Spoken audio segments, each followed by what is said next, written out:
Mga bro, preparahin nyo ang sarili nyo sa pag-angat ng ating Philippine Air Force sa bagong antas. Nabalitaan mo na ba ang C-295?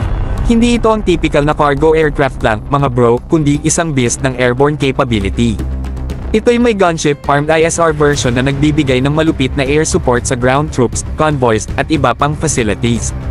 Ito'y parang superhero ng hangin, na mayroong electro-optical, infrared sensor at multi-mission radar para sa aerial border surveillance at data dissemination. Imagine mo to, mga bro, isang aircraft na kahit gabi, kahit araw, walang makakatago sa ating paningin. Pero hindi lang yan, may bonus pang long-endurance surveillance platform na kaya pang magtaglay ng laser-guided weapons at EO/IR-guided autocannon para sa cost-effective na close air support (CAS) operations. Kaya nito ang pinakamatagal na endurance sa kanyang class at maluwang pa ang fuselage cross-section para sa komportibleng biyahe ng ating mga tauhan sa loob. Paano kung i-upgrade natin ang ating cargo aircrafts to something like this, mga bro?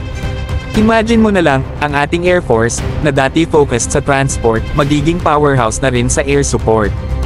Isipin ang posibilidad, mga bro, ng mas malakas, mas matipid, at mas ma-action na Air Force. Ano sa tingin mo, mga bro? Exciting ba para sa'yo ang prospect na ito? Sabihin mo sa comments, at huwag kalimutang i-like kung gusto mo ang direction na ito para sa ating Air Force. Abangan ang mga future developments, mga bro.